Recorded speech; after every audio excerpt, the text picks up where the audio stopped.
the way the scripture said it, it said the spirit and the bride say what? Come. He will not come until there is an alignment between the spirit and the bride. And that is what is holding him. The church in the earth is in this alignment with the spirit. The spirit is saying something else, doing something else. The church, that's the bride, is saying something else and they're doing something else. You will not see him come until there is a unity, until the church comes into alignment with the spirit. And then they will say what? Come. You will know that there is nothing holding him. There is no Satan holding him. There is no demon holding him. There is no institutional structures of any nation holding him. That is a church. This Jesus, see the way he has ascended into heaven. Heaven will hold him back jealously until there is something he's waiting for. And where is that thing? That thing is in the church. The restitution of the things which the mouth of the prophet has spoken, it is not just about the word, it's also about the earth. One of which is that this gospel must be preached to the ends of the earth. And it's not unbelievers and Satanists that will preach the gospel. It's the church. So if the church is not pushing the frontiers of the gospel and they're expecting Jesus is coming, he's not coming anything. Because the scripture showed us clearly the things that we necessitate his coming. Part of which is that the gospel must be massively preached. And I told you some weeks ago that part of what Jesus promised our fathers.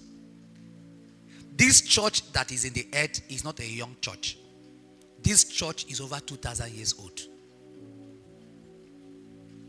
When we celebrate the apostles, that is the church in its infancy stage.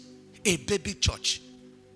Peter, Apostle Paul, John, them. These were the people that when the church was few years old, 5 years old, 10 years old, look at what they did. The church that is in the earth has enough track record, enough heritage, enough sacrifices, enough promises laid down for her after 2,000 years plus. Look at what we are doing. This is a grandpapa church. This present one now, is a church that is about to die, that is about to go to heaven.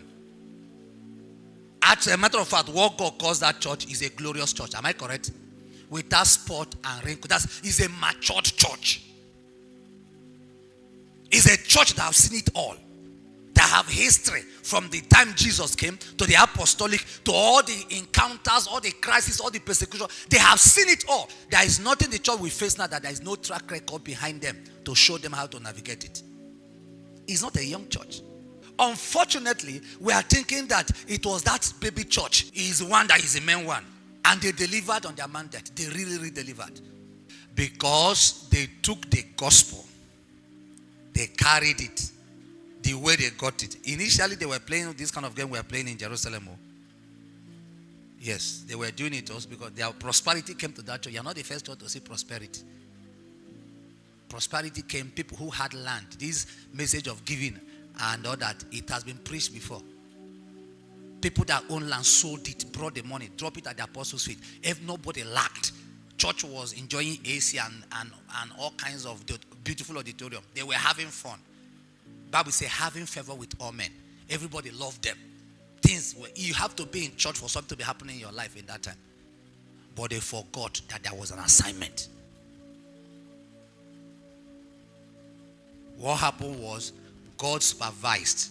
If you saw the way Stephen died, that the fact that Jesus stood up, you know that he was supervising. It wasn't only Saul that was supervising that action. He too stood up, supervising that, because he knows what is going to come out of it. Acts 1:8 told them exactly what to do.